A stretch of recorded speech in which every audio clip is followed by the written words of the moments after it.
If I have your attention, please, for a moment. Thank you very much. Again, I can again tell the interest in how a meeting is going by the buzz and the conversations, and it's really wonderful to hear the people talking at tables and having the conversations. But I do want to move to our this last session today, and you already heard me begin an introduction for the gentleman I'm about to introduce. It's my great pleasure to introduce, those of you who are here, I spoke about this individual yesterday at lunch who came also, but now it is my great pleasure to formally introduce Provost Wendell Pritchett, Penn's Chief Academic Officer.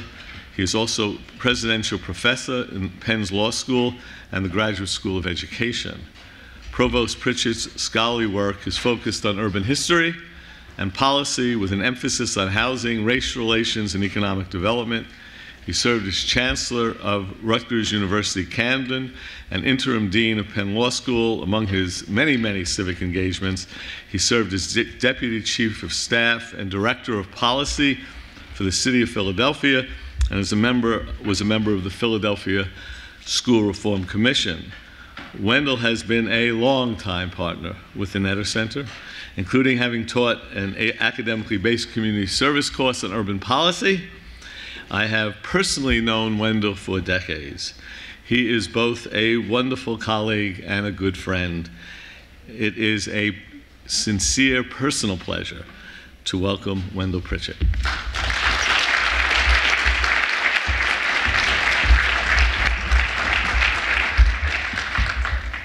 Good afternoon, everybody.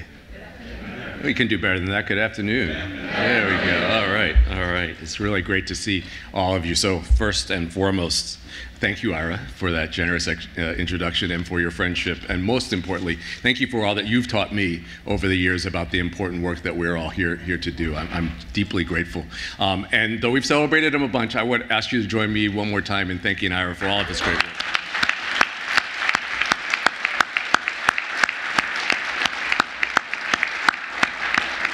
Can't celebrate you enough. Thank you. I also want to, because I think this is one of the last moments we'll all be together, thank all of the Netter Center staff. And as you know, putting together one of these events is really, wait, hold on a second. I want them to stand up. Please, everybody, all the staff, please stand up. Stand up. Corey, stand up. Stand.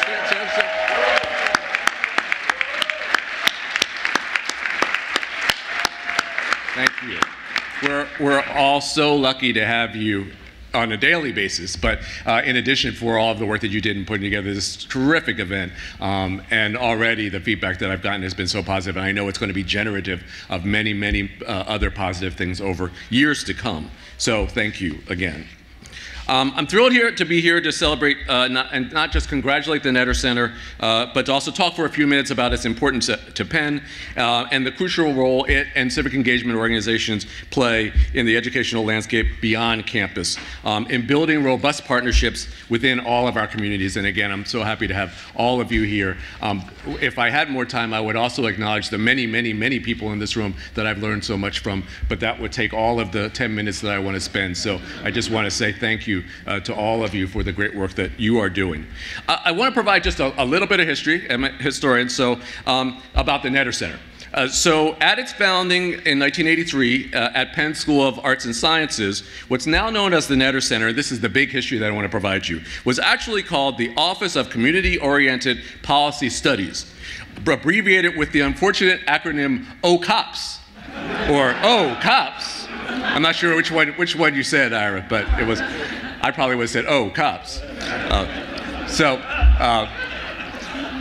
at that time, academically based community service was less a fluid or less a field or discipline, but really a fuzzy idea, right? Mostly in Ira's head and also with our great friend, the late great Lee Benson. And the question they asked was this: how do we create lasting connections between universities and their communities that are bi-directional, where both sides bring something to the table and get something in return and grow together, most importantly, and grow together? The synergy was key, and I want to focus on this for a moment. I think in academia, there can be an unfortunate tendency to assume, or perhaps presume, I think that's the right word, that knowledge is like a stone tossed in a pond. We create it, and it ripples out from our center, right? And I know that's not the case for people in this room, that belief, but I think you know that there are many people who have that kind of belief. I think we are the exception. But we all know the reality, and this is something that Ira understood from the beginning, is that universities are more like pebbles in a moving stream. Pebbles in a moving stream. Over time, we're changed and shaped by the currents flowing into and around us. And for those of us that are honest, we know that our communities shape us much more than we shape them, right? We hope to shape them, but our communities shape us, influence us much more than we shape them. We also knew, and Ira knew this, that for our students to improve the world, they need to be part of the world, to understand its issues and challenges, to wade into it, not to float. The shorthand for this idea, of course, is engagement, and it later became incorporated into the first Penn Compact. So as educators and academic administrators, creating and examining ideas is just part of what we do, an important part. It's a big part, but it's just a part. We're also in the business of shaping good citizens, inform young people who care about their communities and by extension the world around them, energize people who are engaged and active in our democracy. Teaching civic responsibility is arguably the highest calling of higher education. Without it, as we've seen, the social compact breaks down. The result is tribalism, lack of empathy, and a coarsening of public discourse. The anchor role as leaders and advocates for positive change in our communities is one we take very seriously as Penn, and we know that you do in your own organizations.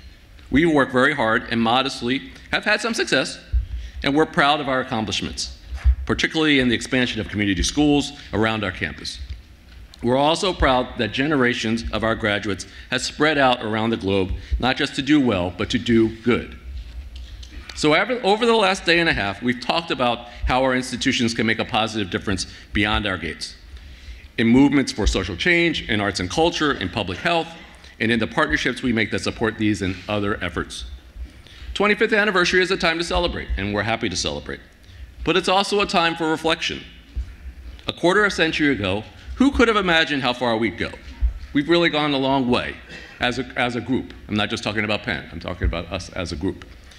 But I know, and I know Ira agrees, and I know everybody in this room agrees, that we're just scratching the surface of what we can do, what is possible, right? I know that we at Penn can do a lot more, and I know you feel the same way that your institutions can do a lot more to partner, to have a big impact. And what I would like to suggest as I start to wrap up and turn it over to the panel, figuring out ways that we can both deepen our impact and expand it, right? There are ways that we can deepen what we're already doing and working together, working with faculty and students and our partners in deepening the actual impact, the effect that we have, and expanding it. Even among the institutions that we represent, we know that we only are integrating a small percentage of the people that we interact with, right? So we want to both deepen and expand our impact. Now, that's one of those easier than said challenges, but our institutions have both the resources and the responsibility to expand our efforts and our partnerships. So appropriately enough, our closing plenary is going to tackle this very topic, not just where we are going, but how we get there, not least in what has become a very challenging environment for higher ed, and one that's made us even more important, the work that we're all trying to do. So I want to close with a thought that comes from one of Penn's own shining stars, the brilliant architect and pillar of urbanism, Louis Kahn. For those of you unfamiliar with his work, Kahn designed many classic mid-century modern buildings in Philadelphia and around the world, and several on Penn's campus. He was also something of a fountain of aphorisms. And there are actually several that I really like. He had a lot of them, but I want to just read one. He said that, this is a quote from Louis Kahn, "Schools begin with a man under a tree who did not know he was a teacher, discussing his realizations with a few others who did not know they were students." I'm going to read that one again because I really like that one. "Schools begin with a man under a tree who did not know he was a teacher, discussing his realizations with a few others who did not know they were students." So what strikes me about this idea is that even though we might not realize it all the time, we are all both teachers and students, imparting and receiving wisdom from those surrounding us, those under our tree. We are all undertaking the task of watering that tree, tending it, and making it grow. And its roots have spread far and wide into all our communities. I'm looking forward to working with all of you to move us forward. Thank you.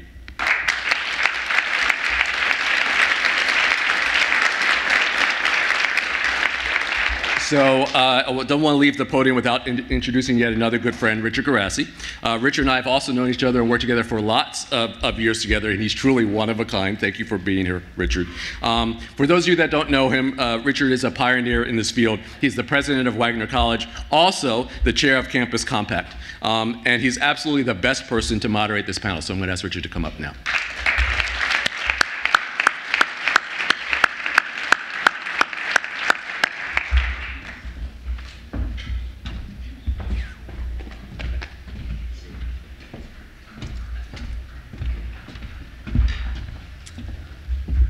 Thank you, Wendell. And I had the privilege of working with Wendell when he was the, I think he called president of the Coalition of Urban and Metropolitan Universities. Then I followed him as he became past president, and I'm rotating out of that as well. And it's been a pleasure and delight to work with someone as talented, as committed, energized, and inspiring as Wendell. So thank you, Wendell, for the introduction. So we have a panel that asked the panelists to come up while I do a short introduction. We have a disclaimer at the beginning. Ahmed Bawa did not go to Penn. Let me get the rest. That's the first confession.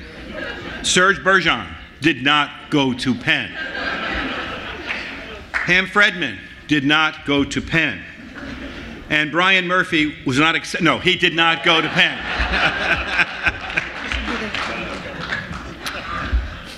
I didn't go to Penn. But one of my most famous alumni, Clara Fagan, is a bit of a legend at Penn. I think the nursing building is named after her, and she was the nursing dean. I think she was the first woman president of an Ivy League institution when she was the interim president at Penn. So we're very proud of her at Wagner. Our plan is to make this rather informal. We have I have some questions that we've looked at, but I'm going to give them all a chance to talk about what they believe are our next steps as we go forward. We really want to spend a significant amount of time in the audience because there's such a reservoir of talent and experience and values in this room. Just think about the conference we just went through, that we want also reactions and suggestions and recommendations and positions from others as well. Let me just open this by framing it a little bit. And it really plays off of the last 2 days. And that is that it doesn't take a genius. We just spent a lot of time talking about the fact that our neighborhoods, our communities are in deep trouble. They are shadow communities in many ways, as Henry alluded to them earlier in the panel that we just came from on poverty. They're communities where by every indicator, by employment, by lifespan, by health inequalities, by educational attainment, by gender, by race, by class, in every way, in ethnicity, in every way we can imagine, they are seeking allies and need allies quickly and badly and deeply. And many of us are in that space. That's why we're at this conference. You can hear the alarms behind me that are ticking us off. On the other hand, we used to say, and universities need to be in this space to be the anchors that go with the allies, and we become allies and anchors to each other because we learn so much from the community as well as really when we partner with them in this way. So I love to talk about allies and anchors together. But there is this reservoir of work. Look at where we've come from 1992 to where we are today in terms of the extent and depth and breadth of community partnerships, university community partnerships that started with, to some degree before Netter Center, with this desire that came out of Campus Compact to have students get more involved in community service and be more community oriented, and then evolve through service learning and then civic engagement and now community partnerships in these last dozen or so years. And most importantly, and Ira and others get the full credit for this and how important it was.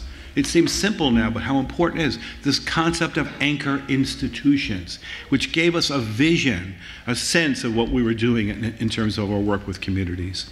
So that said, this is a panel of where do we go next? And clearly, the work has lots of barriers and challenges inside of it. In Staten Island, I'm going through one right now where we're having we have a major partnership that is a pipeline model with commitments to the elementary, middle, and high school as one part of our Our partnership is in education. We're in 4 other policy areas as well. But we're going through a very significant leadership change with one of our key partners, and it's not working, not for us, but for the school that person now has left. And it's put us in an odd situation of figuring out how we work. We all work with these situations. So we want to, what's next? Not only in our communities, what's next? Well, what's next nationally and internationally as we go forward? We have the international consortium. We'll hear more about this, I'm sure, as both from the panel as well as the audience. And also, how are we working together across all these national organizations that have evolved so interestingly from anchor institutions to Imagining America through Campus Compact, which is transforming itself, I can tell you, Coalition of Urban and Metropolitan Universities, the Democracy Project, the whole piece of work that Brian's been so involved with the Democracy Consortium, is it called? Democracy Commitment, which is community colleges in such a powerful and important way that we'll hear more about. So how do we go forward with leveraging the work so that really is impactful in our communities? How are we more strategic? To allude to what Wendell was just saying, how will we deepen what we're doing and be more strategic and more impactful in the communities where we're partnered? And how are we going to leverage this nationally? Just this last thing I'll just say. Just think about the trouble we're in today with this crazy tax bill, this hurtful, painful tax bill, which can do so much damage to not just higher education, but these communities that which we are partnered with in so many deep and powerful ways. Think about the fact that we could make a statement as a movement of the work we are doing just in K through 16. If we could never mind health disparities and all the other pieces, immigration justice, small business development, so on and so forth. Just think if we could just get into that one space in an aggregated way to demonstrate the impact and the value that we produce there, both with our partners together, aligned to make that statement, how more powerful we could become. So with that, I'm going to turn to the panel. We have Brian Murphy. We have Pam Fredman, who I just met. We have Ahmed Bawa and Sjur Bergan. So I'm going to just ask, we'll start at the end. We'll ask Sjur if you would open this up with where you see us going next and what you are most immersed in yourselves in as well. I think the question of where we're going next, always brings to mind the Irish farmer who was asked by a tourist who'd lost his way, how do I get back to Dublin? And the answer was, if I were you, I wouldn't start from here. And I think looking around, looking around the way that both the US and Europe is shaping up today, there's an argument for not wanting to start from where we are today. Nevertheless, that is where we are.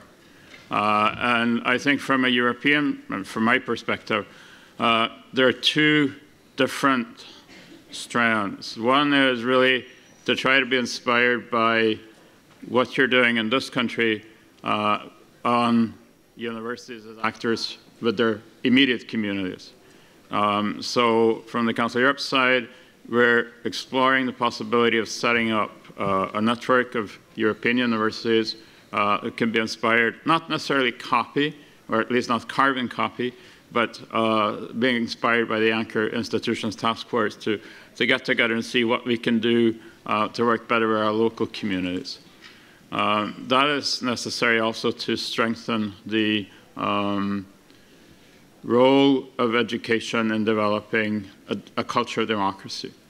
And the other thing is we're starting to have quite a challenge when it comes to academic freedom and institutional autonomy.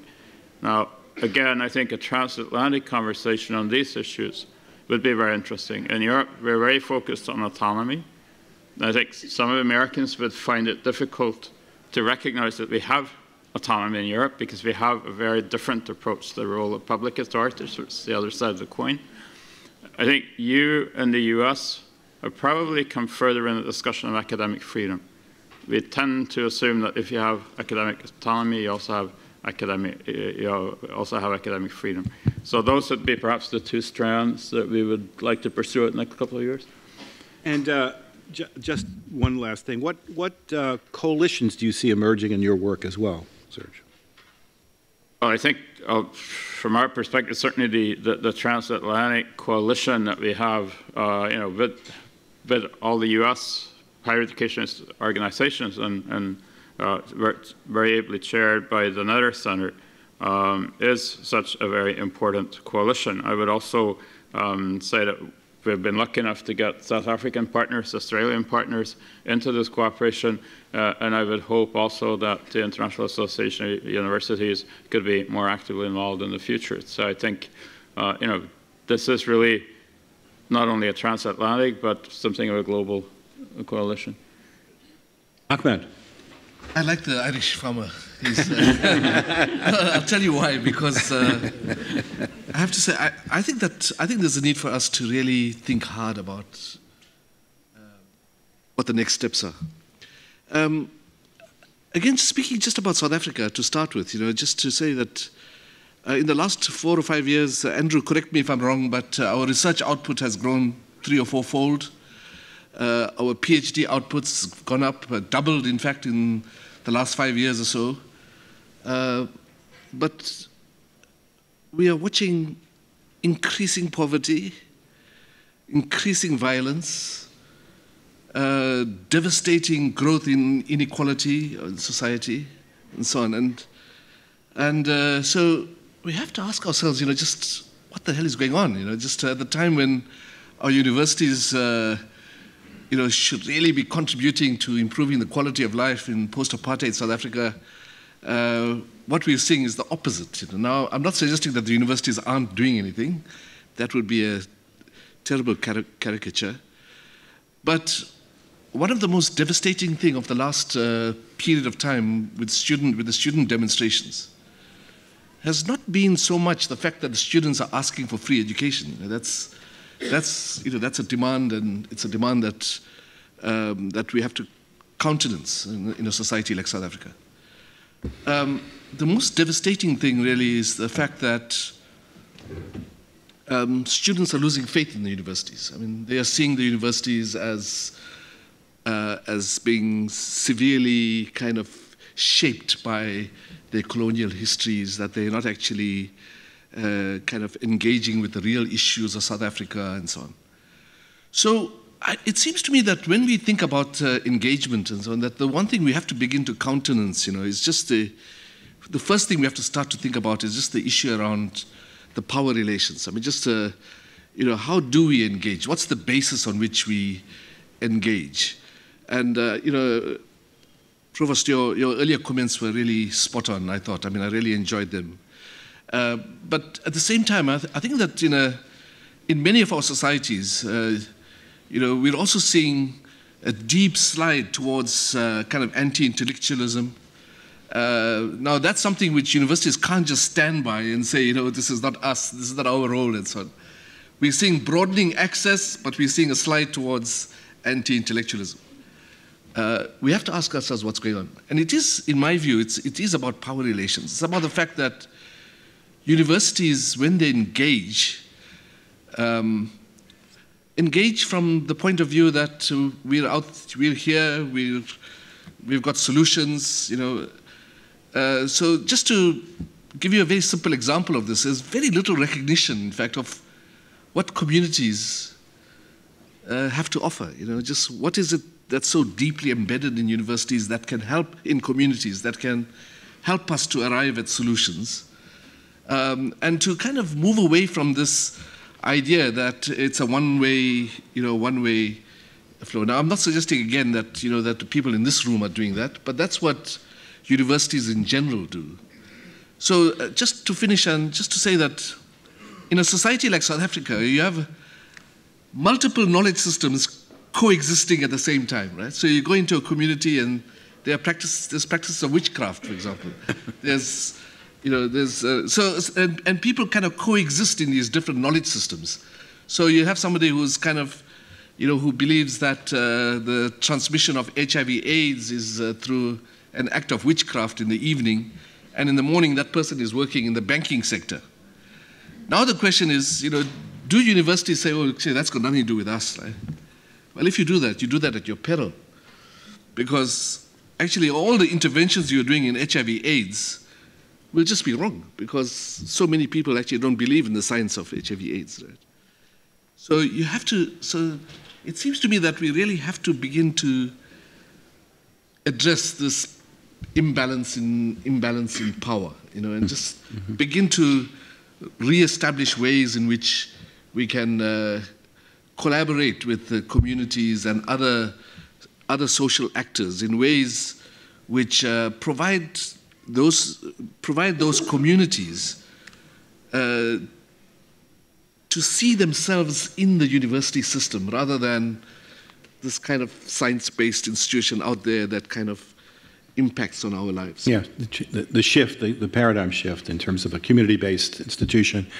We sometimes say, where I work, we talk about community-defined curriculums as opposed to and also I do find this before I let you go through this first rotation, I found in some of the work we've done with the Mandela Fellows that President Obama had set up, when they come and spend time in the summer with us, the universality of these issues, of the issues, they're the same issues around domestic violence and AIDS and sexual ethics and children and education and literacy and performance and gender rights and all of this. There's such a universality across the domains that I see. Yeah. And I think that addressing the issues around, the deep issues around anti-intellectualism, which we are seeing around the world,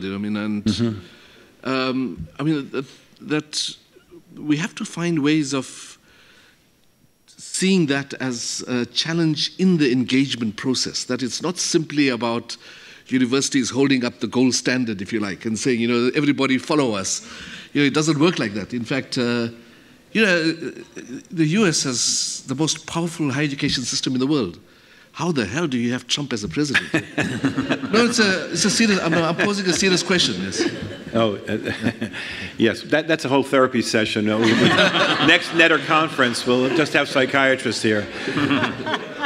Pam, would you give us a sense of the world you're working in, the kind of struggles you So and I'll just refer to one thing at the moment, and that is that, I'm the head of an organization called Universities SA, University of South Africa, which is an umbrella organization of the 26 public universities.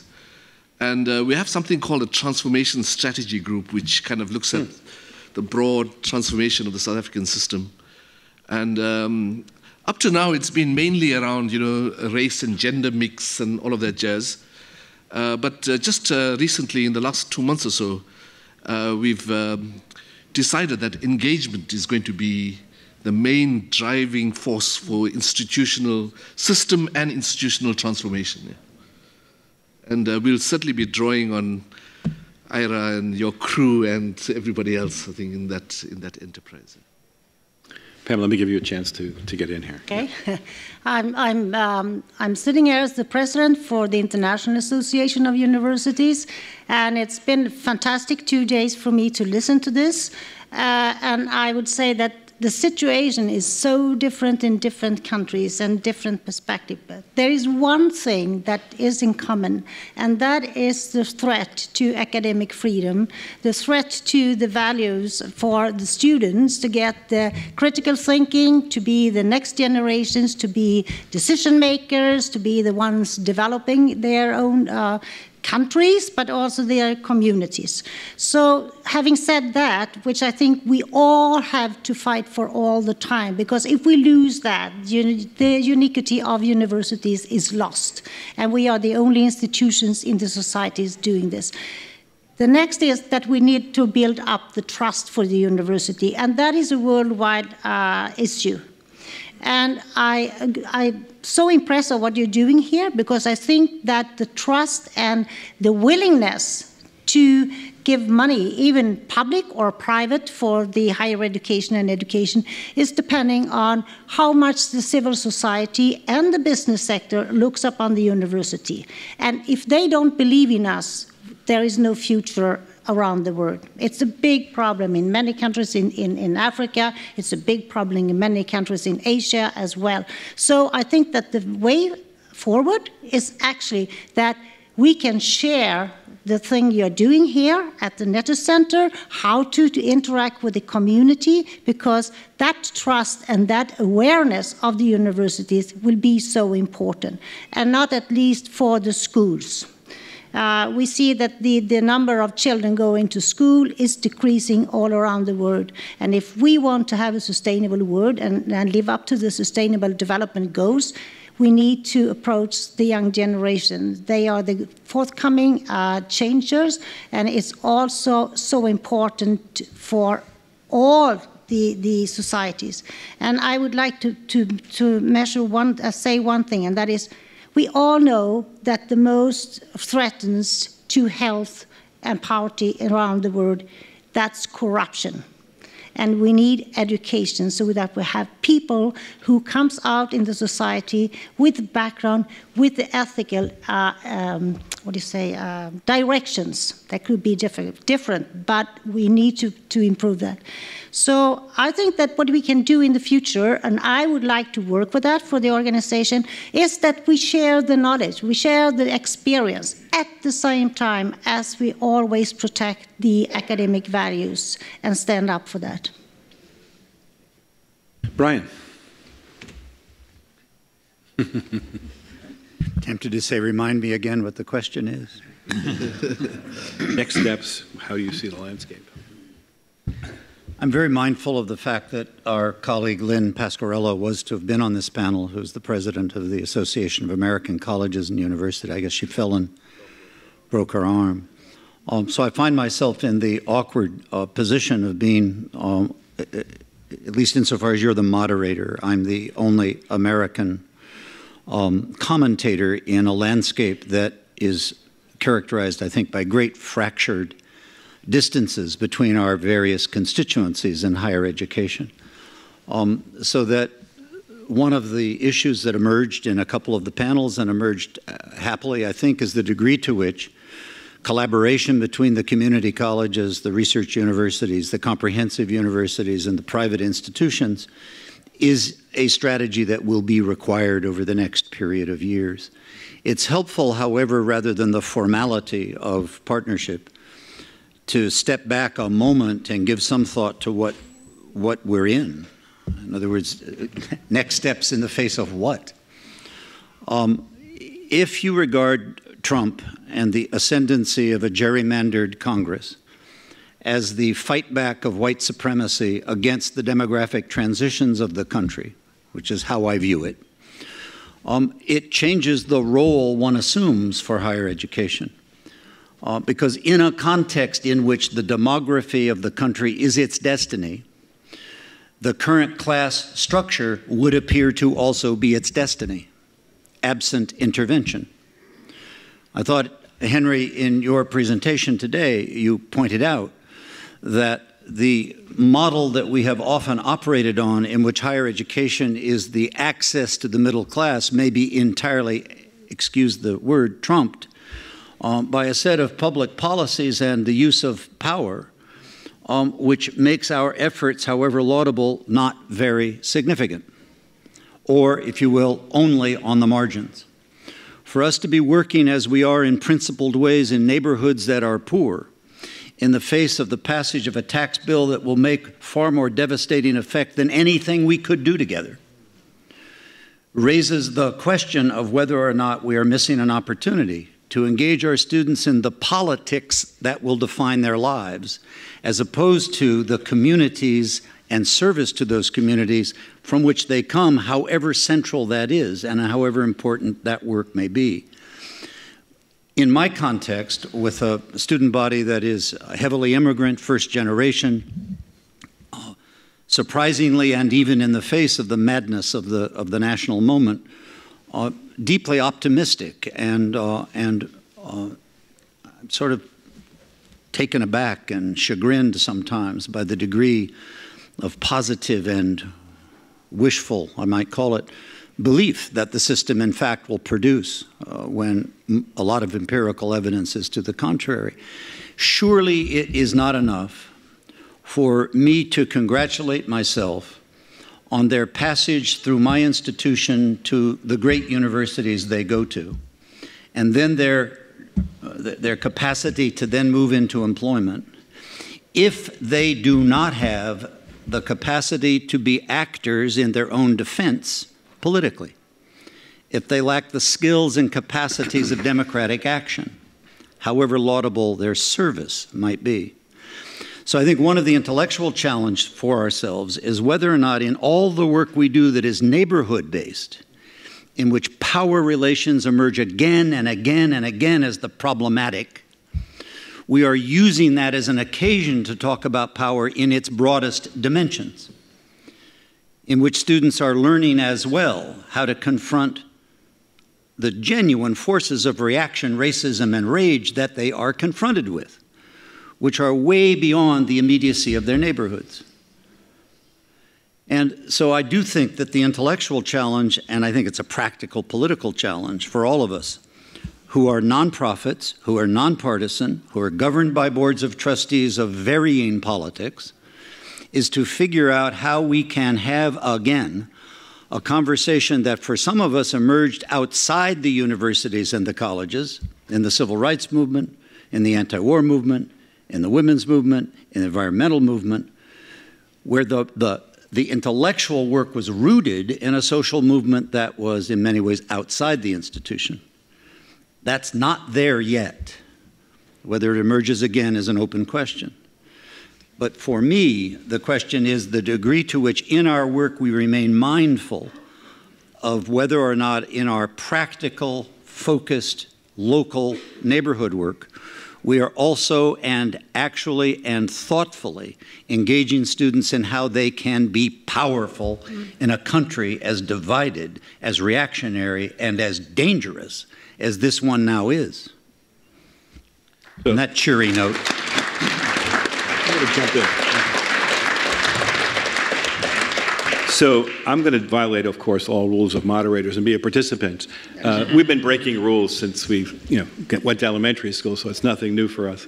And Lynn couldn't be here because I should have mentioned that in the beginning, but if Lynn were here, I know Karen Musel's here, and maybe in the Q&A she'll jump in a little bit.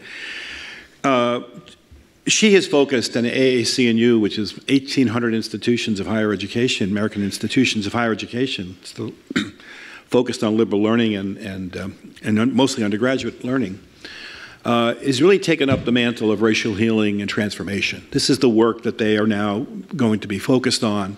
And it reminds me of the fact that, and what they're doing is through a grant from, I think it's Kellogg and a few others, Newman's Own, and they've already identified 10 centers, and Nancy's Cantor's Rutgers New York is one place, but forgive me, I don't know the other 9 at the moment. And it reminds me of the civil rights movement, of the Highlander Center, and the role that the Highlander Center played in the civil rights movement. It was a center, and probably still there, in Tennessee, where lots of folks came together to explore the contours of politics, economics, culture, and race. And it became an intellectual beacon, a hothouse, where Dr. King and others got their education, or furthered their education, around social movements and social change. And so I believe, and maybe I'm overstepping my bounds, I'm the vice chair of the AAC&U board, so I could say something here formally, is that these centers that this work will set up, I believe the goal is to have 100 centers at some point, these 10 to start with, are to bring community members together, the university community together, to learn how to change the narrative, to engage our history honestly and authentically, much like Jack DeGioia did in his presentation on Georgetown and slavery, to understand our history, to face it directly, to learn the skills of intergroup dialogue, and to learn to envision, and this I think is really important in a practical way, to envision what a transformed society looks like. So that we know what I always like to say, we have to know what the mountaintop looks like, because as you're climbing the mountain, you never know where you are if you don't know where the top is. And you think every movement, every engagement is failure, but you don't realize you're actually making progress at some point. So that's what AAC&U is up about. And this leads me to the following on my own comments.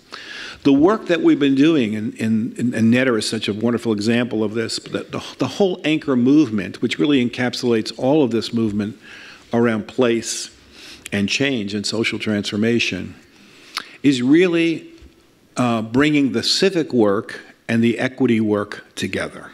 This is where we are now. We're moving more. Maybe we've always known that in some way, but now we're being much more direct about it. This is the work of equity is the work of civic, and civic is the work of equity. You cannot make social change in the United States without addressing those things. And then the last thing I'll just say to prompt this further conversation, I'll turn to Pamela, back to Pamela in a second, is higher education is the next target. The press was the first target with the present administration. The higher education, we're already there. I mean, this tax bill with the attack on student debt and interest on student loans and deductibility for tuition remission and exchange, and the attack on endowments, mindful attack on private endowments, not public endowments. It's very targeted. But they're coming for free speech. They're coming to change institutions because it's an administration, I think, as Brian says, we're all saying in one way or another, and Ahmed saying it about South Africa to some degree. There are folks who believe that inequality is a good thing.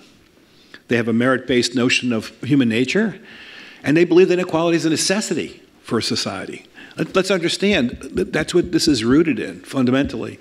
And it's also appeared now with this dangerous nativism, which has crept back in. And I'm often think, and maybe Wendell, being a historian, will appreciate this, as will Ira, of Richard Hofstadter's work on the paranoid style of American politics, where he traced back from the revolutionary period right through the John Birch Society, there's always this streak, this paranoid streak, the fear of the other, the fear of difference, and the urge to violence to prevent social change, to prevent changes in the racial and class hierarchy of the society we live in. And so I think those are for me parameters that we have to deal with, and as a way in which the civic work and the equity work go together profoundly. So I'm going to turn this back over to Pamela to get you to respond a little bit to the conversation so far, and what do you think are strategies and pathways for change as we move forward in the work that you're doing?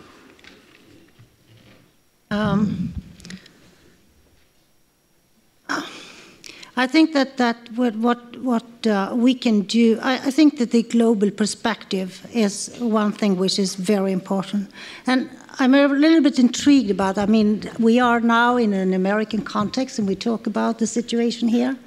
The situation is not the same all over, but we are living in a global world, and we do have a responsibility for the whole world. Even though which country we are in, we have a responsibility. And education is the way to change that, and that's the future of the world. So what I think is that we should share, because you are sharing now among each other what the American situation is. I think that should be shared also on a more global perspective, because that open eyes on both sides, and you have a lot also to give to others, to other countries. So I think that sharing knowledge about this, and including also the communities, because even though I'm not a believer that we should work so close to the community all the time that we lose our identity, I think that's the only way for educations to be there in the long run. One thing that has not been mentioned here, and that is, I mean, we are knowledge creator and developer, and also disseminator. So what about the research? I heard in Ghana recently from one minister saying, we don't have money to put into research, and therefore we don't have to put money either to higher education, because that should be based on research. And then I said, but the students who are attending here, they are getting the knowledge which is known today.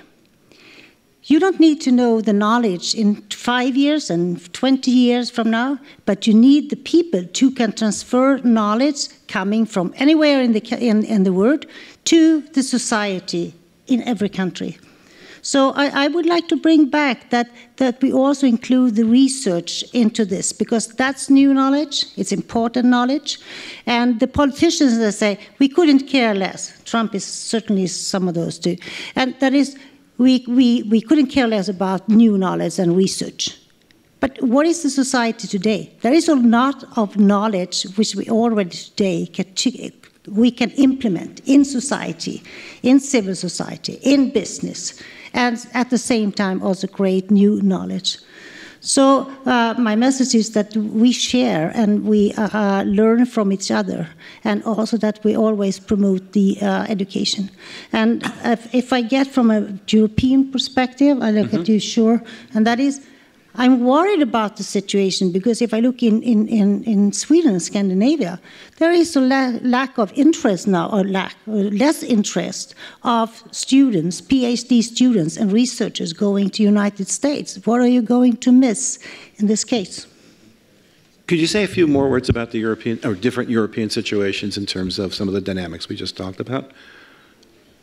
The situation in some of the former Eastern countries, it's really getting in the wrong directions. I think that you all know about Turkey, what's happening there.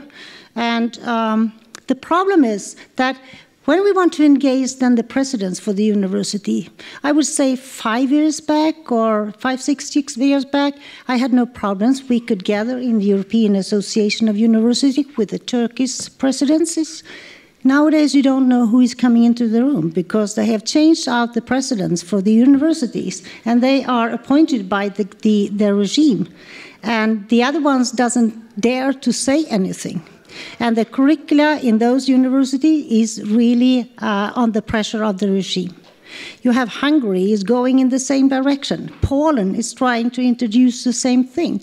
And we are talking, Hungary and Poland was really those countries with the traditional universities, very much humble tradition, and they are changing. And this goes very, very quickly. And I think that there is a mistrust to higher education and what is the need of truth and what is the need of facts. And I didn't expect that to happen in Europe that quickly, but it is.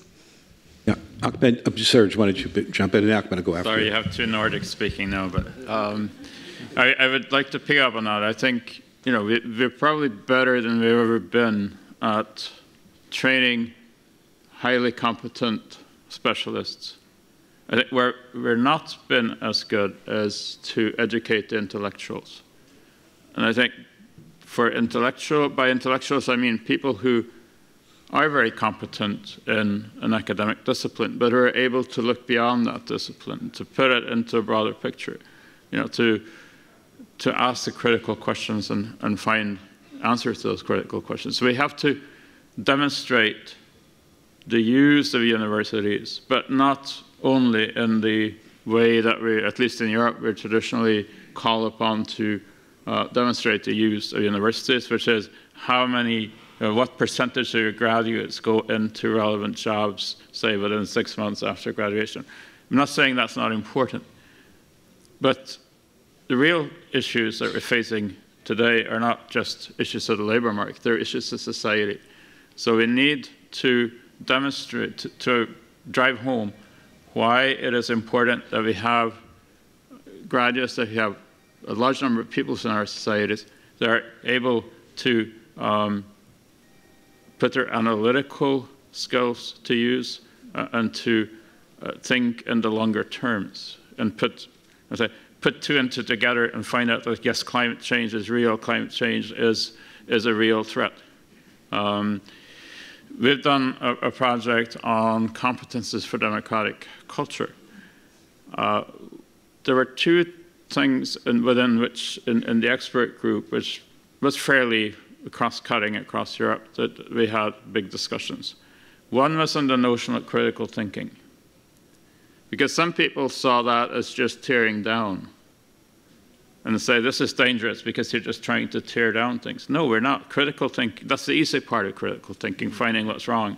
The real challenge is building the alternatives. Now, granted, some of our member governments are not particularly happy about that aspect of it either, but at least it's important. And the other thing is to say that the task of universities is theoretical. So, you know, teach democracy, but don't let your students use it. Now, you cannot learn democracy without being able to practice it. And I think that's another point that we have to drive home. Yes. Just picking up this, picking up on this point of about building the public intellectuals. I think the first thing we have to come to grips with is that public intellectuals aren't created in universities. Mm-hmm. They're created outside universities. They're created in the huge complexities that reside outside universities, and that's where the whole role of engagement is so absolutely critical, because you really want to provide young people who are developing as experts to engage with in these theory praxis nexuses, if you like. I mean, so that's the one thing. The second thing is, from the way I read things now, I want to say two things. I mean, the one is that there needs to be, at least in the South African case again, and I dare say it will apply elsewhere too, that we have to really think quite hard about engagement, not just simply as something that universities do, right? But it's something that is really completely inherent in our teaching and learning and in our research. Right? That engagement is fundamental to the knowledge project of universities. That you really can't think about generating knowledge about your local context except through engagement. So that's the one thing. The second thing is, I think increasingly, and I'm not suggesting again that this is not happening, but I think increasingly we have to start thinking about the shaping of research projects in the context of applications, because the moment you start, I'm a theoretical physicist, so the Newtonian model works well for me, but if you start on the point, if you start with the applications imperative, the first thing is that academics are not in the best position to define the questions by themselves. Immediately it opens up the space for engagement. It opens up the way. So it seems to me that at least what we need to do is to think of engagement not as something that universities do, but as something that kind of really forms the fabric, or the fabric within which we kind of shape our teaching and learning and shape our research enterprise. Then there's the other side, which is that, I just read a New York Times article about President Zimmer's visit to Chicago, from the University of Chicago.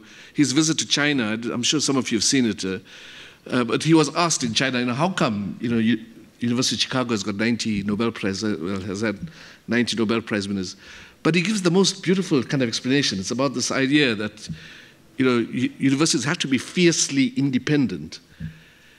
And I say, well, that's wonderful, and I actually shared that with all the vice chancellors in South Africa. But the problem is not having a university that is fiercely independent. The problem is, how can you get people in our communities to be fiercely independent, fiercely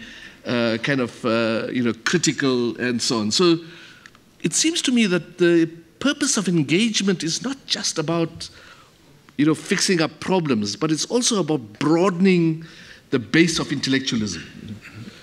So that's a huge enterprise for us, and if we don't engage in that enterprise, then you end up with Trump and Zuma. Yeah, Pam, you wanted to respond to that, yes? Or... I'm happy we don't have even Trump or Zuma in our country. But I would like to bring forward two things. And that was, you said, what can we do on the international level? And I think that one program which has been important for the International Association of Universities, it is leadership.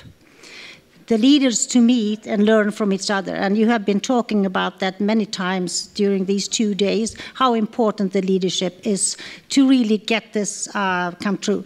Another aspect, which is coming more from my Swedish experience, and that is, I think that we have quite a long tradition of working together with the community in different ways. And one thing which has been very important in the healthcare sector is that we do have these so-called adjunct positions, that people employed in the healthcare sector get the permissions to be 10 or 20% within the university, to do research and also to be involved in the education of the students, which gives them a picture on what's going on out there, and vice versa. And also these adjunct people, they bring in new knowledge to the healthcare sector, and we also can get the questions in a much better way. I think we will see an increase of that type of interactions also in the schools. We have it already. You have teachers in the schools with a PhD degree who spends 10 or 20% in the university being part of the education, in the teacher education, but also being part of research programs, which is more school-oriented to the problems in the school. So in my way to see it, I think this is a very important way to interact. It's a long-standing, it's mutual, it's a win-win program for everyone.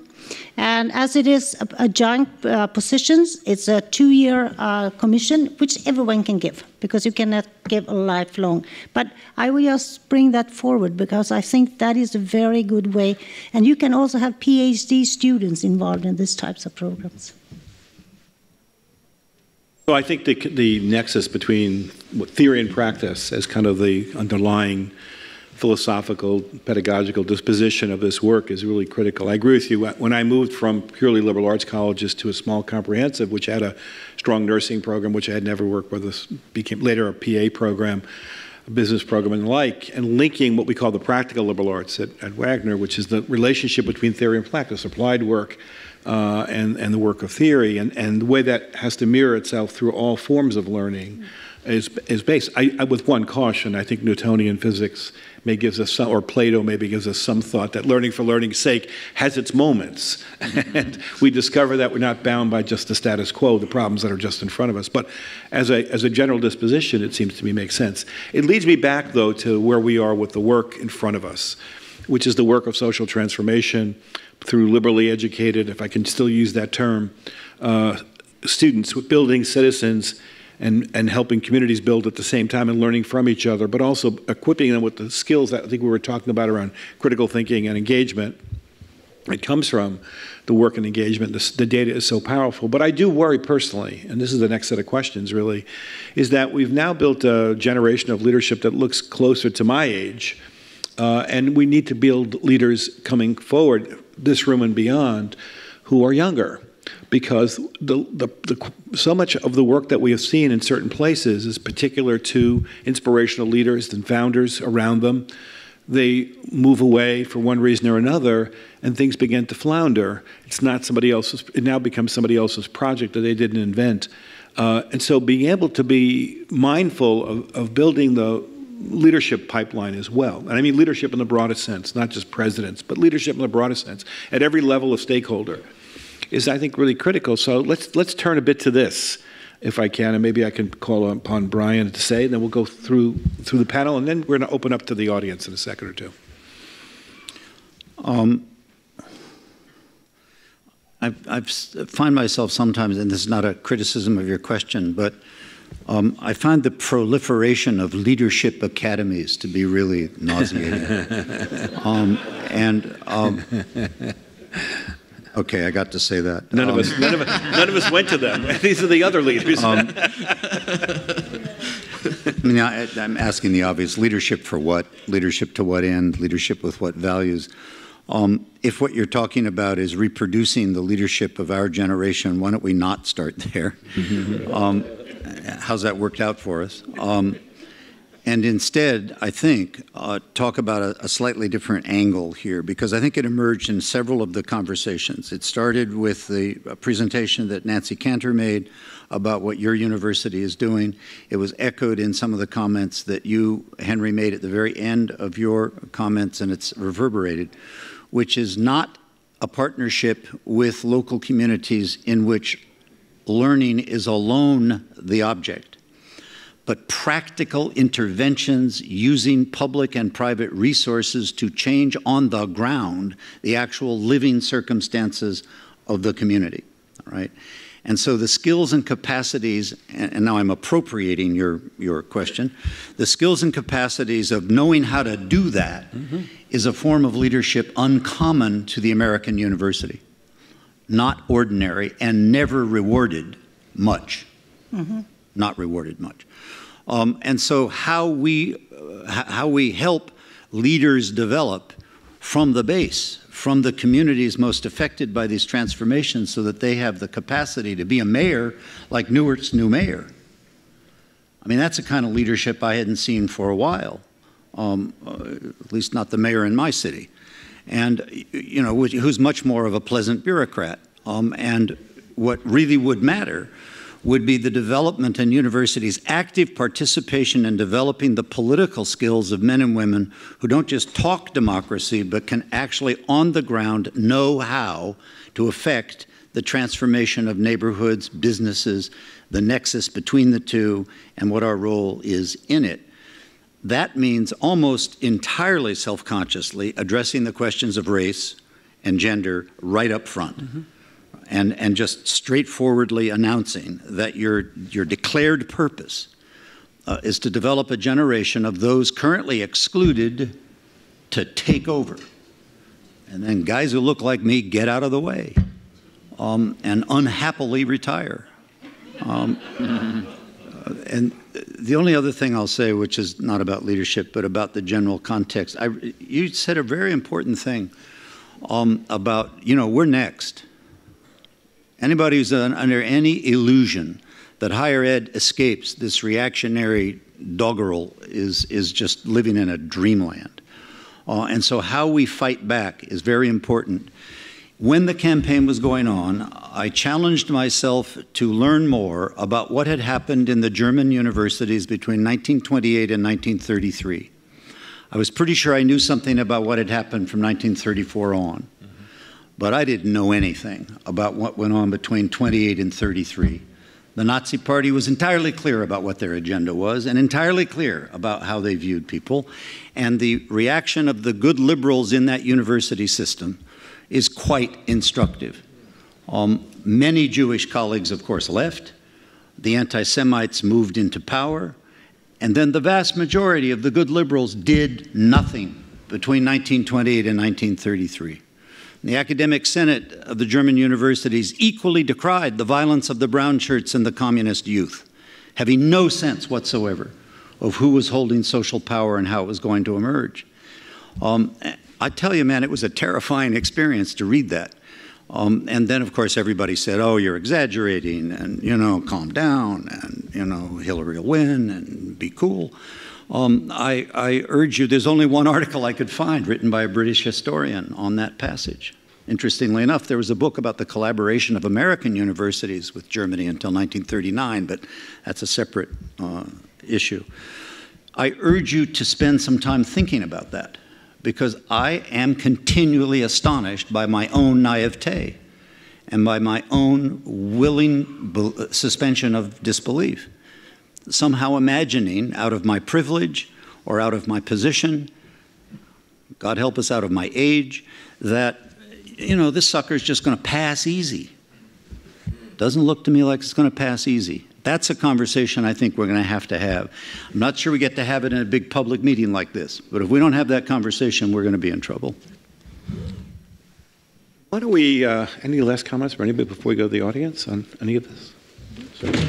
Yeah, so I have to say that in 1985, 86, 87 in South Africa, we were on the edge of an abyss. We were staring into civil war, but what it took really was a layer of leadership, who had grown.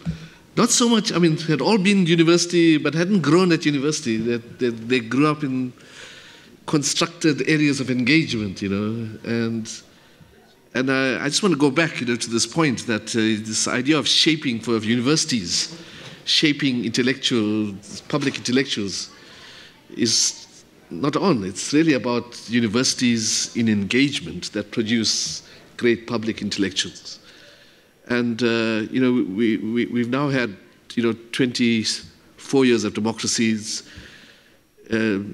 We're at the lowest point at the moment, I have to say. But the 24 years, we've had relative peace, and so on and so forth here. But there was a layer of leadership there that was just absolutely superb. Just who led us into democracy. But they were not shaped by the universities. The universities were part of the story. So, yes, Serge, go ahead. Just briefly, I think part of exercising leadership is also setting the parameters for the conversation. And I think in Europe, at least, one of the big issues is about quality assurance, which you may know as accreditation perhaps, but it works better if you think of it as quality assurance, because everybody agrees that quality is important, everybody agrees that quality assurance is important, but we tend to speak about quality as to actually know what it is. In other words, there's something that's out there, and all you have to do is achieve it. There has been very little discussion, at least in Europe, about what quality actually is. Of course, each academic discipline has its standards of quality. But if you think of higher education more broadly, and especially if you think of educational systems, you cannot have a high-quality educational system if that system does not offer good opportunities for all learners. And that has really not been a part of the overall education discussion. I think as higher education people, it's our duty also to bring that into the public debate. Yeah.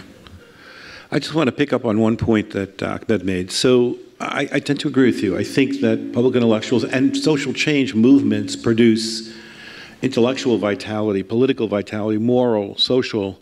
They create new ways of knowing and learning that ricochet back out. I saw that by studying social movements in the South when I was doing a lot of work on textile workers and the like, where social change came from. But that then becomes the problem. In the absence of any kind of dramatic social movements, if we're dependent on that for that kind of cauldron of development, we're in difficulty. So I think it reinforces the notion, to me, of the importance of the engagement projects. Not simply for, as we have all been saying, for our own purposes as institutions of higher education, but across the whole spectrum of relationships here. But the careful cultivation, I think as Brian was suggesting and others, the careful cultivation of critical abilities, the arts of democracy, yeah. Right? The arts of democracy, both in the community and leadership in the community, as well as within the university life itself, and being mindful and cognizant that that was what part of the project as well. Yeah. Well, let's stop here for a little bit. There's such a reservoir, as I said, of knowledge and experience in this audience of maybe not only these questions that we've taken up, but other questions around where we go from here. So I'd like to we have some microphones and the like, so I'd like to let other people speak first. And let's see if we can have a brave soul who'll start us. We have Tim. Perfect. Thank you so much for your powerful insights. And I've been walking with a question that I suspect that many of us in this work do, and it's around a sensitivity for balancing our ameliorative efforts within communities with a true realization of reciprocity as a sine qua non for publicly engaged scholarship. And I'm struggling with, even in my own work, figuring out how we continue to stay with an asset-based orientation, right? Things are really terrible in a lot of the situations, right? But at the same time, we know that it's not a mystery, right? They got that way somehow. And as we understand history in a larger sense, we can really draw into the conversation some of the important ways that indigenous and community-based knowledges, have really been diminished, right? And so I'm hoping that has come out clearly enough for you. I'm really just sensitive about how we balance this notion of asset-based work over and against the efforts that we're doing to heal communities and do ameliorative work. So, Tim, don't go away. So give us a sense of how you're dealing with that in the work that you're doing in Newark and previously in Syracuse. We have, I think, an entrepreneurial effort to redefine honors, with the honors living learning community.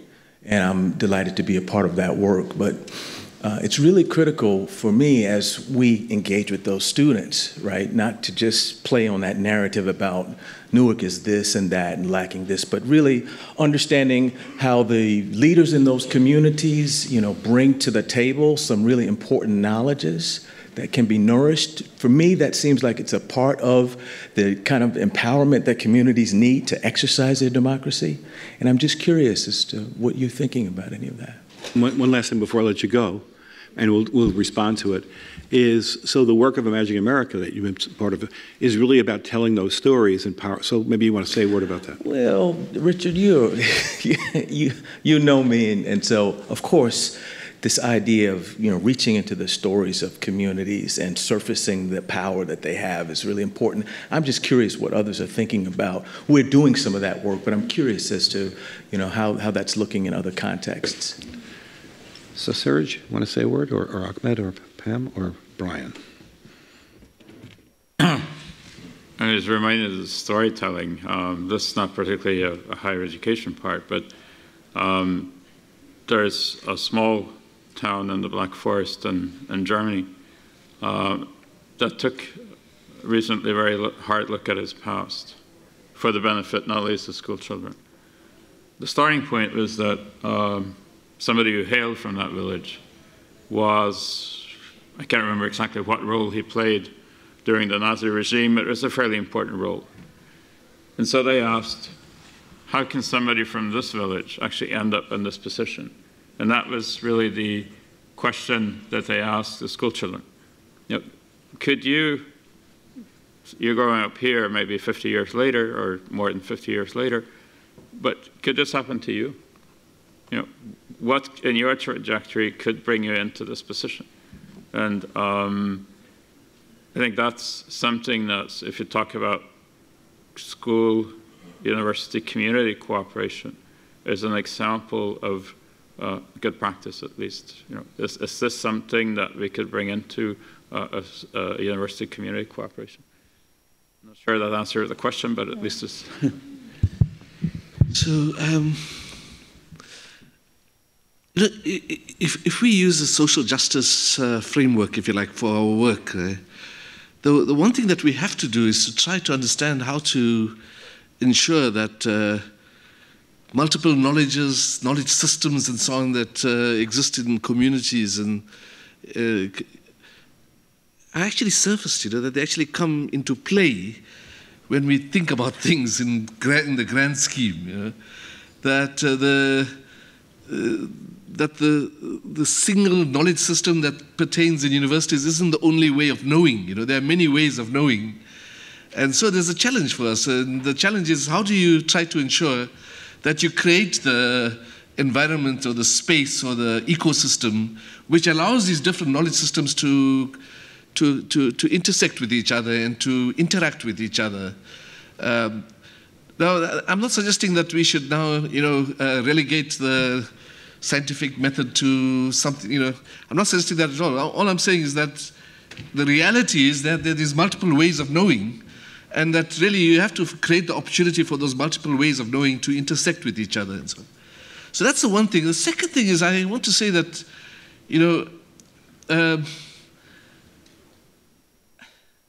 I think universities have to open up the way for young people from their local communities to be students, because that changes the dynamic. Because suddenly you'll have students in your student bodies who are not going to their communities to do community service and so on.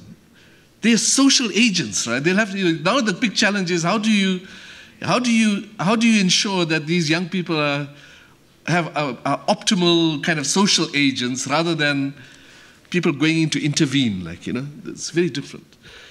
But it changes also the discourse, because all of a sudden, I'll just give you one example. See, I was the Vice Chancellor at Durban University of Technology, my first year there, and so was Darren sitting over here, he was there as well. My first week there, suddenly get a huge kind of conflict between Student Services Department and students, because the students wanted to have a beauty pageant. I just froze. I said, what the? Well, I have to tell you, it took me a while, but I learned that there's a whole culture of pageantry, and it's not the usual beauty pageants. This is something completely different. There's a whole culture of that in the townships where these kids are coming from. So, it's about saying, that the diversity, that building the diversity of your campuses really begins to shape the knowledge projects and the kind of the way in which engagement occurs and so on. I think that you're asking for the balance between pushing from the university and really get the involvement from the community. Is that? Yeah, because I think that what we do very often, and I think we do it every day, and that is that we start to talk to someone or we start a project, but we don't start with a dialogue. We don't take the time to really see, do you understand what I mean, and have I listened to you enough? I think that starting up with a dialogue and finding the common platform between those who are going to work together is really a key issue. And also, I think that I'm coming from a country where students have a lot of power into the universities. They are in all decision-making boards and in all strategic planning. I think that you should involve the students because they are the future. They see much of the other things that we don't see, who have been there for a long time.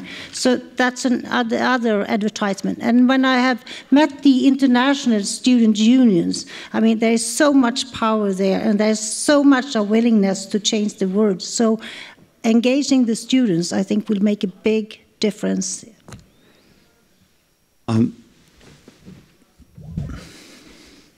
Tim, I think that the question that you're raising is wrapped up in very different contexts, or emerges differently in very different contexts. But I think there is a common thread, and that is the degree to which our institutions are fundamentally assimilationist. We are fundamentally part of the reproduction of the social relations of production. We reproduce privilege. That is fundamentally what we do. And if you really don't like that, and you're trying to be in an institution, as I know you are, as I know you and Nancy are trying to do, that means really confronting directly the relations of power that constrain the institution and constrain the lives of students. It also means imagining a future in which wealth and power is not concentrated any longer in the hands it is concentrated in, which means you will have enemies. It means somebody's going to come after you at some point. So if I have 22,000 students in San Jose, right? They each come dreaming that they too will participate in this sea of narcissism known as Silicon Valley. They too will be successful. Well, guess what? That's a socioeconomic system in Silicon Valley that reproduces itself with precious little permeability, right? Increasing inequality, increasing housing inequality, increasing underemployment, increasing poverty in the midst of the wealthiest damn suburbs in the world. So at what point do students themselves confront that the narrative of being part of it has as its consequence, you won't be? And five of my closest friends are never going to make it if the consequence of me making it is the levels of inequality we're talking about.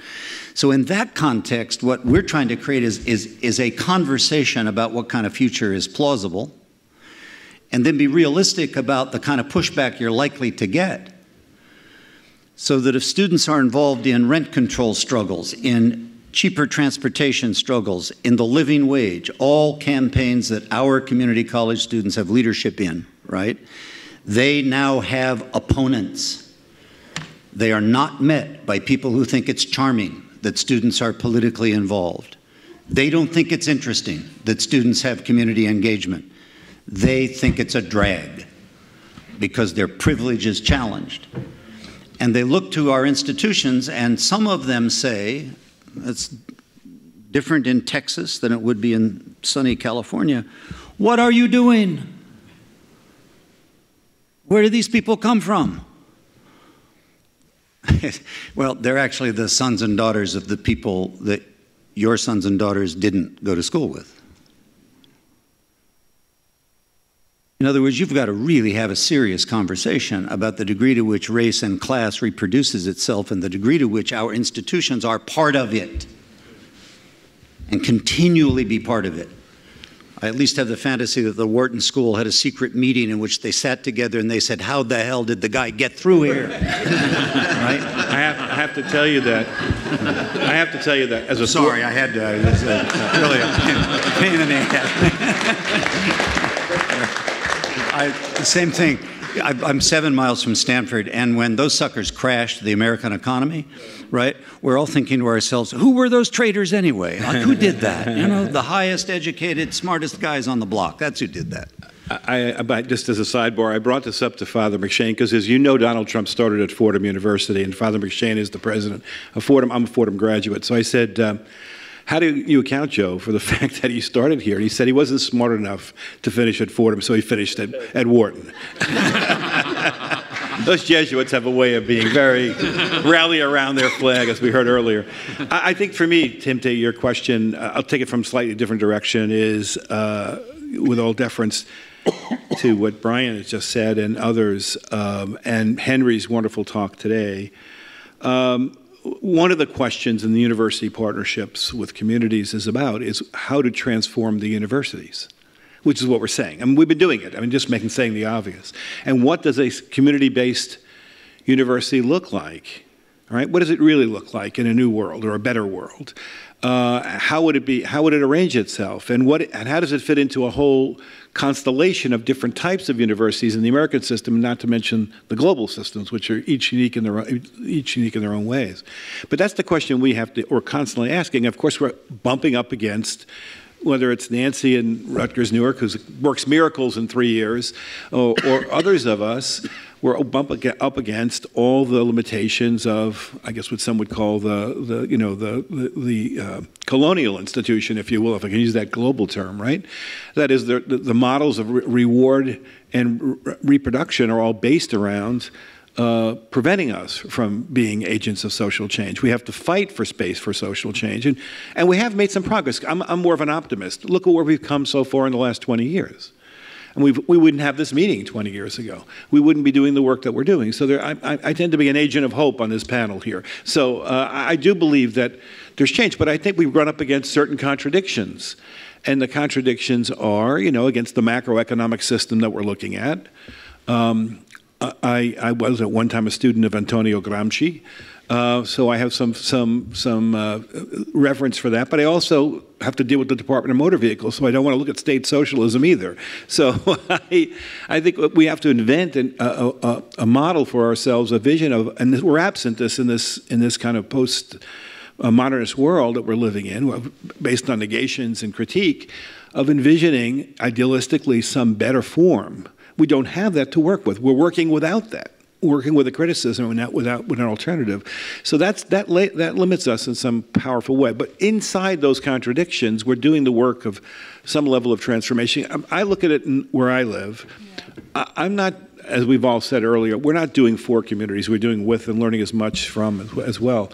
But the key point is that I used to think that the civic engagement work was the work of building not political change, but building a democratic culture, which would lead to political change.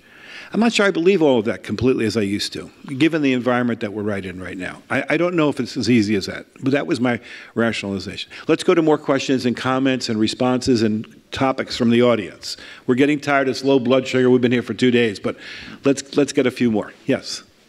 So I wanted to go back to something that you said, Ahmed, at the very beginning about the juxtaposition of broadening access, but at the same time growing anti-intellectualism. And as you were speaking, it occurred to me that perhaps those things are related. And I'm thinking about, the theory of change of rising expectations without the result of those expectations being realized. And so I'm thinking, and I just love everyone's reaction about, as we're broadening access, but we're not getting students to degree, and we have this huge success gap, is there something, like, is this the reaction then of people sort of maybe getting a taste of the university, but then not getting the promise of it? and just wanted people's thoughts and reactions because it was literally just the thought I had as you were speaking, at the beginning of the panel. I think what you are raising is a very, very important issue, and that is, all over the world we are looking into access, and we have statistics and we look, but the number taking the exam is the most important thing, and not just taking the exam. What kind of qualified education have they got? Are they prepared for the society they are coming out in? And I'm worried about I'm coming from a country with no tuition fees, so I know I talk from that perspective. But I think that it is important with education and the possibility of education for everyone to go that. But we also have a responsibility to see to that those who really wants to try, they might need mentors, they might need something else to really get the exam at the final end. And one thing which came up also in the international meeting we had in Ghana a couple of weeks ago was that the massification does not mean actually that the students get knowledge, because there is also tendency that the massification with tuition fees being the main source of income for many universities in many countries, also means that they could slip through the exam without having really the knowledge, and that is a scare. And if that comes out, I think that the trust of the universities around the world will decline. And the interest from students of coming there will also decline. So we have a big responsibility to see to that it's not just access. The most important thing is success. Yes. Other comments or topics? Someone wants to come forward, please. I hear a lot about how possibly there's not a freedom of education for our students. One of the things that I see is that most of our, given all the power that's in this room, so I'm taking an opportunity to really go way out there, our institutions are shaping our students. I would like to see the opportunity for our students to shape the world. We're not making it and meeting the needs of all of our students. There's not a freedom of education because education looks different to different students. We mold them inside of the academics of higher mathematics or higher English, and I honor that and respect that, and I have that. However, there's a lot of students who they're interested in they're passionate about a lot of other things, and they could, as someone said, earn a decent living and contribute to society and the world and solve the world's problems if we allow them to educate us versus us molding them into, the institutions that we've developed over the years. So I would like to see or say or challenge the universities to really, and I know the Netter Center has been doing a lot in small areas, the XQ schools at small areas, but I'd like to see it as a movement. And that's what I've committed the rest of my life to, is really to allowing students to speak up, speak out, have a voice, and transform everything around them versus us molding them. So I'd like to know, I have a lot of ideas. I don't have pathways. I don't know policy from anything. But what I do know is that the answers are in our students as far as how the world goes. We just need to tap into them. And I'd like to, if someone could even support me in a pathway as far as having this happen. Just two comments. One is, I'm not sure I'm pushing back as much as I have some slightly different angle. I was a student a very long time ago. And it never occurred to me, and importantly, never occurred to many of my fellow students who were of much more straitened circumstances than myself, that we needed anybody's allowance. And what I've discovered is that students are active in many ways, and the question is, can we? I think you've suggested this a couple of times. Do we have ways of listening? Do we have ways of engaging? And now I am saying this from the perspective of age, if you will. I don't actually think the students do have the answers. And and I'll speak very personally, right? I actually think Sweden is a model of social democracy that I imagine for America. Could be Norway, what the hell? You know, and I sometimes think that some of us who have the means should like go at least every couple of years in order to remember that the human mind can think of a way of living in the world without the levels of inequality that we have.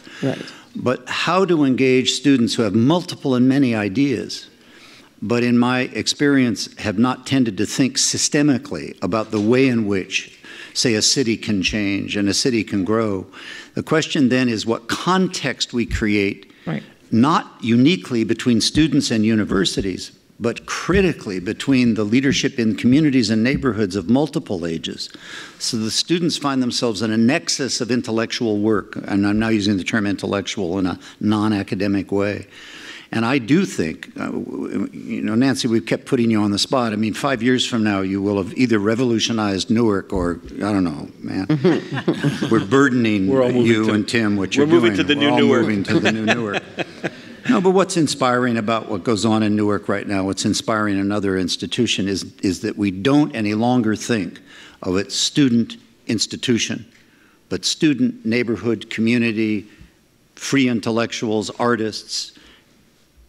I mean, the whole nexus of a complex of things, that's, I think, the deeper challenge. Yeah, and I'm more speaking from experience and, you know, just in what I've gathered here. You know, I had a 6th grade math class and 6th grade science class, and they were charged with using the scientific method to solve problems. They had to think of a problem. So when I mean going to them that they can solve it, engaging with people and engaging in communities, solving. This is where I'm speaking of. However, it's not necessarily a curriculum designed for them to actually take the things that they know. You know, I had a kid who stole iPhones. You know, what's required to be successful in that? What skill did he use, that he's passionate about, that he can use to solve another problem in the world? So I'm more meaning, how do we match the students where they are? How do we pull out of them and validate where they are, their skill set? Because there's skill sets in all of them that we may not see because we're putting them inside of the structure that we currently have. Yeah, I thank you. That was excellent. I have had that experience working with charter school that we helped start, part of our partnership. And the creativity that's in these children is just amazing. So thank you. I think we heard that. One last question, and then we're going to let Eric come up and say goodbye. Hi, thank you very much. I'm Eric Hartman with Haverford College. First wanted to mention I really appreciated the attention to diverse epistemologies. I think it's a fundamental contribution to this kind of work that we can learn from multiple places, whether that's culturally or simply in neighborhood relationships. Secondly, I actually want to thank President Murphy for using your civic voice to call out anti-human dignity action from the highest office in our country, which I share citizenship. And that is something that, for me, ties back to this thing we call democracy, which is, after all, a culturally constructed space. And I wonder how our attentiveness to multiple forms of knowing may in some way contribute to this notion of the legitimacy of any mythology. And of course, I'm pointing to our president and the mythologies that are anti-scientific and anti-human dignity, and particularly how you navigate this as administrators on campuses in respect to this notion that we're somehow free speech spaces, which I see in some ways to have a degree of conflict when speech is kind of radicalized in individualistic ways, a degree of conflict with this responsibility toward building communities that recognize dignity. Great, thank you. Pam, do you want to start? You alluded to this earlier, and then Ahmed did as well. Yes. I don't know exactly what's happening right here, but I think that the freedom of speech is something that we really have to protect. And if we are afraid of telling what we think and what we want, then I don't see the future. So I don't know how to work with this, but I hope that we in academia at least, who should be the one behind freedom of speech and the academic freedom and giving up the views, I think that we have to be the forerunners, and we have to be the forerunners also for our students. Unfortunately, I see something, and that is, some of you raised this, and that is, I mean, we see even in my country, and I would say that this is in most countries, even in the seminars today, students are afraid, and teachers are afraid of saying their views, the non-reflective views many times, because there is 100 signs of tweet going out with no context. You will be in the Facebook, this student said this, and there are also teachers being afraid of this. And this is really, really scary. And I think it's worldwide. But we have to protect that. We have to work on this all the time. I don't have a quick solution, but I think it's so worrisome. And even though when you have presidents tweeting out the politics, I think it's really embarrassing. Thank you. This has been a wonderful panel. I want to thank them all for their contribution.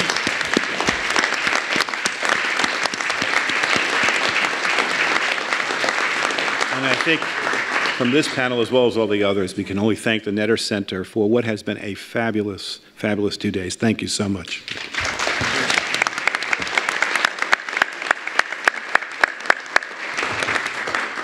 Thank you. Before actually saying goodbyes, I did want to comment, if I could, on some of the provocative ideas that were discussed. And I want to just raise something Ahmed spoke about and that Brian spoke about. So Ahmed asked this provocative question. And it's a question that Derek Bach asked, in effect, in 1990, when he said, you have the best universities in the world in the United States. Everyone knows universities are the key to the good society. How do you have the extent of the problems that you have in America? That was his question. How do you, and Ahmed updated that. How did he get, with great universities in South Africa and great universities in the United States, how do you get Trump and Zuma? And then Brian updated it further and said, how could you have educated in the University of Pennsylvania Donald Trump? So let me put it in the following way. The question is that why we're here. Universities are not succeeding in what they're supposed to do. The fact is that we're doing more and better, but we're not succeeding in what we're supposed to do. And in fact, there is an issue of, now we're not the only cause of Trumpism, and by any means. The last thing I would argue is that we are the major cause of Trumpism, but the contribution of the fact is that we are not connected to the world that we need to connect to. And if we look at that issue, then I think the points this group said, and I'm going to pull them out, and it's not necessarily full agreement, but the points in general that were pulled out here, I think are very useful for us to think about. That's not going to happen unless we do what the Provost talked about, what's been talked about here, when Brian spoke about the need for large change, but at the highest level, I think is what Ahmed spoke to, the need to have engagement infused through the institution.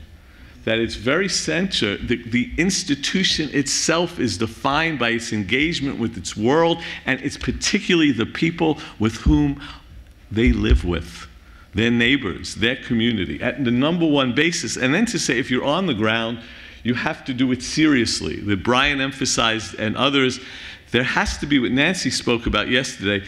It's not just that it's through the institution, that the visible reaction to intolerance, racism, Trumpism, is the actual product of working together democratically. That tells the most powerful single story that has to, if you don't do that, then the other stuff, first of all, isn't real, but it is in fact an expression of the opposite. To work in the communities that you are part of when it's multiracial, when it's multi-generational, when it's multicultural, when it's multi-language, when it's multi-knowledge systems That really is crucial, and on-the-ground changes have to be really strong. And among the things that this group emphasized, that means that it isn't in two levels. One is it has to be real attempts for change. It has to be identified by real community problems, what Ahmed identified, the real problems of real people. So the intellectual agenda is the agenda of the world and the community. And that becomes a way to both bring people together, but then it transforms us. The other side of this isn't single transformation, obviously. It transforms our enterprise and makes such different. And in part, what's needed is this idea of an implementation revolution. We are judged, what by Francis Bacon said, by the relief of man's estate. What Benjamin Franklin argued, that we are in fact judged by the extent that knowledge is in service to the world. Great scholar here, I don't know if you studied with him, Murray Murphy, wrote that book with Elizabeth Flower, another great scholar. And their argument was what Franklin essentially said, that knowledge to do good in the world is the test. And that becomes the test, and it's with our communities. And that means, in fact, it's really also the argument that we make that if talking about implementation, that it's what Dewey said, that the greatest intellectual progress occurs when human beings work collectively and collaboratively on the most pressing problems of life. What's more pressing problem of life than racism? What's more pressing problem of life than extreme poverty, inadequate schooling? And where has it lived? It's lived in the neighborhoods. It's lived, it's not just lived as a societal issue, you have to deal with that, but it's lived in the neighborhood. So on one level, what this, I think, group did expertly is turn to that.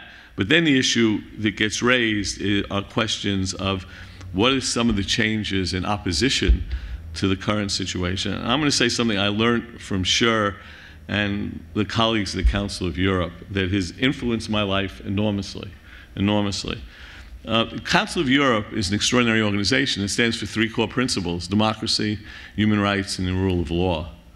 And I was at a meeting once with the Council of Europe, and a wonderful gentleman, Gabriele Mazza, who Sjur worked with, said, "We have a values floor." It's not a ceiling, it's a floor. We never go below those values. That's touched me every time I think about it. That has had a profound influence on our shaping with David and other people in this room, the Anchor Institutions Task Force, which stands for clear values: democracy, democratic practice, social justice and equity, place-based, and mutual change. And the core of that idea. So universities have to stand for values.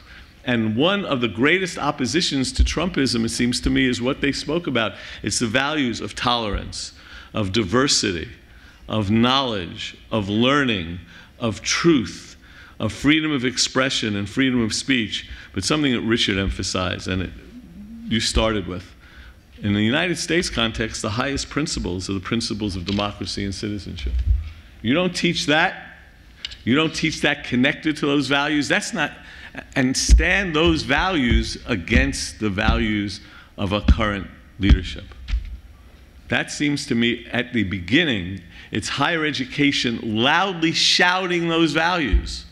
And if you shout those values, it points up the hypocrisy. It points at the fraudulence. The fact is, standing for values is not denying free speech. Why do we learn? Knowledge itself is a powerful value. The purpose of learning is to change the world. That's a value. If you're saying knowledge is just for your own self, that's a value. If you're going to say that we don't believe in tolerance, that's a value. These are basic flaws that university, not, it's my Bronx accent, flaw, F-L-O-O-R, I'm sorry, but not flaws, not problems, floor, like ground, you know, basic floor, ground. I apologize for that. I saw someone look at me, what is he talking about? And so it is in that, and it's also in the process of democratic doing of those things that we learn it. We can't learn it by being separate. This group, I think, talked about that. And then the last thing I want to emphasize is something that Sjur emphasized and that Pam emphasized to the core. We have to share and learn. We have to make this an ongoing sharing and learning activity, and we have to do this both locally, nationally, and globally.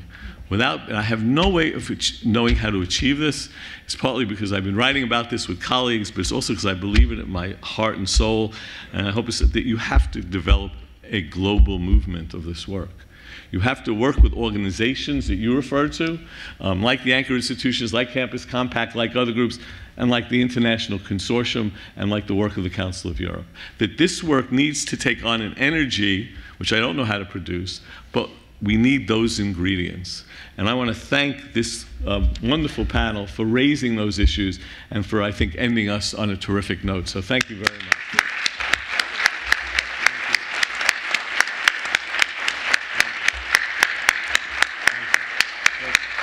And I also want to thank you. I couldn't be more pleased with the energy, excitement, interest that's occurred these last 2 days. If we thought of a 25th anniversary meeting, and if I had my belief of the highest possible result and the best possible things to happen, it would pale in significance to what you've all done. So I want to thank all of you for being here. I want to thank you for all doing the work you do. And I want to thank you for not only coming here, but enlightening all of us. And thanks, I want to say, and let's keep this work up, and thanks for everything that you've done and continue to do. Thank you very much.